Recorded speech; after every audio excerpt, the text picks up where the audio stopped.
नमस्कार दोस्तों, स्वागत है आप लोग का एक बार फिर से द आईआर शो में। दोस्तों, इस वक्त एक बहुत बड़ी खबर आ रही है यूएनएससी से, जिसको आप जानते होंगे, यूनाइटेड नेशन सिक्योरिटी काउंसिल। और इसमें जो है वो भारत को जो है 1 महीने का जो चार्ज मिला है अध्यक्ष के तौर पे, वो उसका 1 अगस्त से शुरू हो चुका है। इसके ऊपर हम लोग बात करेंगे और इसके न्यूज़ के क्या मायने हैं भारत के लिए, भारत को इससे क्या लाभ होगा और दूसरे देशों का इस पर क्या रिएक्शन है। इन सब बातों पे हम अपनी चर्चा को शुरू करेंगे। तो चलिए अपनी चर्चा को शुरू करते हैं। जैसा कि आप यहाँ देख सकते हैं, India takes over UNSC presidency for August, maritime security, counter terrorism की प्रायोरिटीज़।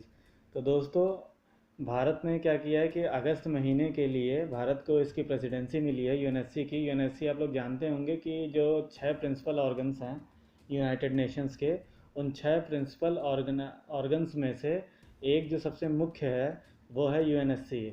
आप लोग जानते होंगे जितने भी बाइंडिंग डिसीजंस हैं जो लिए जाते हैं वो सब यूएनएससी के द्वारा ही लिए जाते हैं। यूएनएससी की स्थापना जो यूएन की स्थापना जब 1945 में हुई थी, तो उसके 6 जो प्रिंसिपल ऑर्गन्स थे उनमें से एक जो ऑर्गन था वो आपका यूएनएससी था।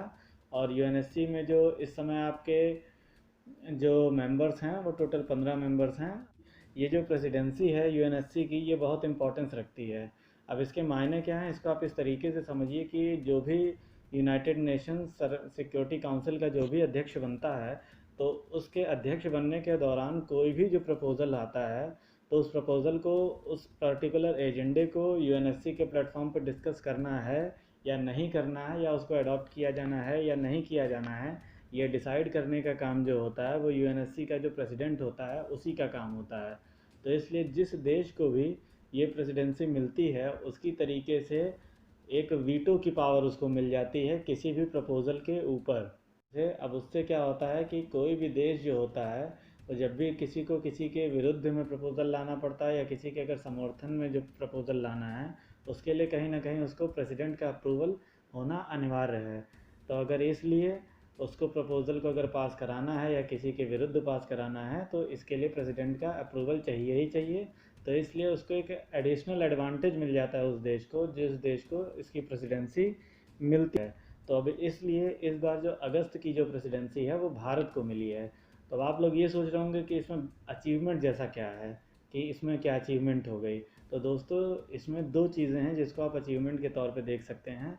पहला, एक वीटो पावर मिलेगी। और इस समय जो जियोपॉलिटिकल कंडीशन पूरे विश्व में चल रही है, चाहे वो चाइना को लेके हो, चाहे वो पाकिस्तान को लेके हो, या चाइना रशिया का गठबंधन हो, इन सबको लेके जो जियोपॉलिटिकल कंडीशन चल रही है वो काफ़ी वीक एंड फ्रजाइल चल रही है।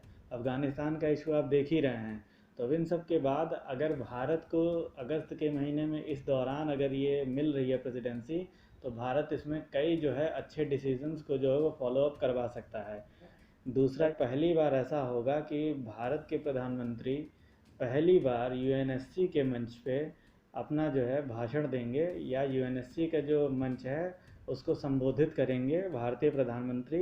ये भारतीय इतिहास में पहली बार होगा कि भारत का कोई प्रधानमंत्री यूएनएससी के प्लेटफॉर्म को एड्रेस करेगा।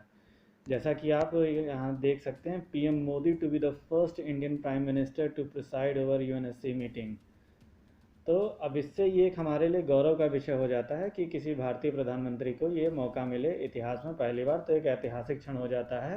तो इसके जो अचीवमेंट है वो आप इसको इसी से समझ सकते हैं। इसके अलावा दोस्तों, आपको याद होगा कि जब पोलैंड के पास जब 2019 में प्रेसिडेंसी थी यूएनएससी की, तो जब आर्टिकल 370 को जो एबॉलिश किया था भारतीय सरकार ने, तो इसके खिलाफ जो है वो पाकिस्तान ने यूएन की तरफ रुख किया था। लेकिन पोलैंड जो है वो भारत का एक अभिन्न मित्र है और उसके कोई खास जो है वो संबंध नहीं है पाकिस्तान के साथ, जिस वजह से पोलैंड ने उस प्रस्ताव को ठुकरा दिया था और वो प्रस्ताव जो है वो डिस्कस के लिए टेबल पे आ ही नहीं सका था।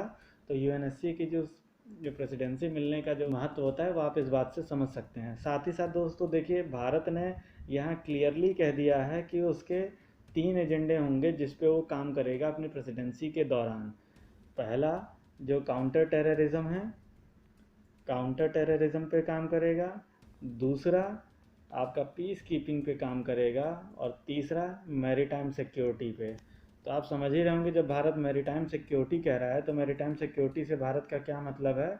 जो आप साउथ चाइना सी को कहीं ना कहीं भारत जो है वो कहीं ना कहीं इंडिकेट कर रहा है कि जो आपका साउथ चाइना सी हुआ, चाहे इंडियन ओशियन में जिस तरीके से अपनी आक्रामकता को बढ़ा रहा है चाइना, उससे निपटने की बात कहीं ना कहीं भारत इशारा कर रहा है। दूसरा, काउंटर टेररिज्म।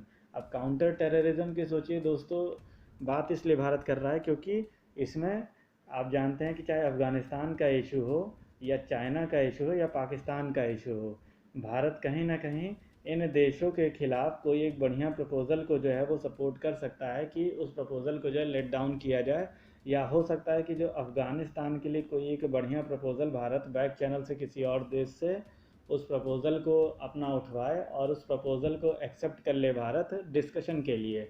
तो ये एक बहुत बड़ी बात हो सकती है। साथ ही साथ आप जानते हैं कि उइगर में मुस्लिम्स जो हैं उनके ह्यूमन राइट्स के लेके भी काफ़ी पहले जो है प्रपोज़ल्स आ चुके हैं, लेकिन किसी और के पास प्रेसिडेंसी होती थी तो वो जो है वो उस चीज़ को स्वीकार नहीं करता था चाइना के प्रभाव में।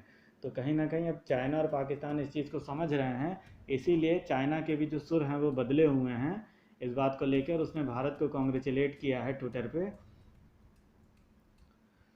साथ ही साथ फ्रांस और जो रशिया हैं उन्होंने भी भारत को कॉन्ग्रेचुलेट किया है। आप भी जानते हैं कि रशिया के अपने यूक्रेन को लेके इशू हैं, तो कहीं ना कहीं रशिया भी इस चीज़ को समझता है कि भारत जो के पास जो है अब एक एज है, और वो इस एज का इस्तेमाल कहीं रशिया के ख़िलाफ़ ना कर दें, क्योंकि आप भी जानते हैं रशिया की चीन से कितनी नज़दीकी बढ़ रही है। तो इस चीज़ को लेके रशिया भी थोड़ा सा डरा हुआ है, जिसकी वजह से उसने भारत की तारीफ़ की। अब फ्रांस ने क्यों तारीफ़ की, तो फ्रांस को भी आप जानते ही हैं कि फ्रांस के जो अफ्रीका कॉन्टिनेंट है उसमें कई जो है उसके मिशंस चलते रहते हैं, मिलिट्री मिशंस भी। कई जगह से उसने अपनी मिलिट्री को वापस बुला लिया, लेकिन कई जगह उसके अभी भी जो है वो मिलिट्री के जो है वो मिशंस चल रहे हैं, जिस पे फ्रांस ये चाहता है कि कहीं से भी कोई देश अगर उसके खिलाफ ह्यूमन राइट वायलेशन को लेकर अगर कोई रेजोल्यूशन लाता है तो भारत उस चीज़ को प्रोटेक्ट करे। इसलिए फ्रांस भी जो है अपना इस इंटरेस्ट की वजह से भारत को कॉन्ग्रेचुलेट कर रहा। बाकी देखिए, फ्रांस की तो दोस्ती भारत से है ही है, और रशिया की जो भारत से दोस्ती वो है ही है। इसके अलावा भारत जो है वो यूएनएससी की जब मीटिंग को जब पीएम मोदी जब एड्रेस करेंगे तो उस दिन इसके अवसर पे जो है भारत अपनी तरफ से एक यूनाइट अवेयर करके मोबाइल टेक प्लेटफॉर्म को लॉन्च करेगा, जो कि हेल्प करेगा जो हमारे पीस कीपर्स हैं, जो यूएन के जो सिक्योरिटी पीस कीपर्स होते हैं, जो अलग अलग देशों में पीस कीपिंग के जो मिशंस हैं उसको अंजाम देते हैं, उनके अंदर सिचुएशनल अवेयरनेस को बढ़ाने के लिए, और किसी टेरेन से रिलेटेड, जो टेरेन का मतलब जो पर्टिकुलर रीजन है वहाँ पे कैसी इन्फॉर्मेशंस मिलनी चाहिए नहीं मिलनी चाहिए, उन सारे इन्फॉर्मेशंस को प्रोवाइड करने का काम करेगा पीस कीपर्स को भारत का यूनाइट अवेयर, जो कि बहुत ही एक अच्छा टेक प्लेटफॉर्म है, मोबाइल टेक प्लेटफॉर्म है, और काफ़ी सस्ते में भारत ने इसको बनाया है, और इसको भारत जो है पूरी तरीके से फ्री देगा पीस कीपर्स के लिए। और इन पीस कीपर्स को ही दोस्तों ब्लू हैट भी कहा जाता है, क्योंकि इनकी जो हैट होती है वो ब्लू कलर की होती है। तो यूनाइटेड नेशंस की जो पीस कीपिंग फोर्स है उसके लिए भी भारत ने एक काम कर दिया। इसके अलावा आप देख सकते हैं लेफ़्ट साइड में जो फिगर है वो 2021 में किसको कब कब प्रेसिडेंसी मिलेगी, वो इसका ये आपको दे रखा है। राइट साइड में जो आप देख रहे हैं स्क्रीन पे, इसमें आपको ये दिखा रखा है कि यूएनएससी के जो 15 मेंबर्स हैं वो कौन कौन से हैं इस समय। 5 तो आप जानते हैं जो परमानेंट होते हैं, जो P5 कंट्रीज़ भी जिनको एज एन एब्रिविएशन के रूप में कहा जाता है, जिसमें चाइना हो गया, फ्रांस हो गया, रशिया हो गया, यूके हो गया और यूनाइटेड स्टेट्स हो गया। इसके अलावा जो आपके नॉन परमानेंट मेंबर्स हैं, नॉन परमानेंट मेंबर्स में आप देख सकते हैं 10 जो हैं, उनमें है Estonia, India, Ireland, Kenya, Mexico, niger, Norway और सेंट विंसेंट, और उसका ट्यूनीशिया और वियतनाम। तो इसमें आप जो लेफ़्ट में जो आपके स्क्रीन पे जो आपके दिख रहा है, इसमें आप देख सकते हैं कि जुलाई में जो है ये प्रेसिडेंसी फ्रांस को मिली हुई थी, और अगस्त में जो है ये इंडिया को मिली हुई है, और सितंबर में ये आयरलैंड को जाएगी। तो दोस्तों आशा करता हूँ आज का आपको जो वीडियो है पसंद आया होगा। प्लीज़ वीडियो को शेयर किया करिए और लाइक करना ना भूला करिए, और दोस्तों लाइक के साथ साथ कमेंट भी कर दिया करिए, और जिन्होंने सब्सक्राइब ना किया हो प्लीज़ सब्सक्राइब कर लें। थैंक यू दोस्तों, thank you for watching the video. जय हिंद, जय भारत।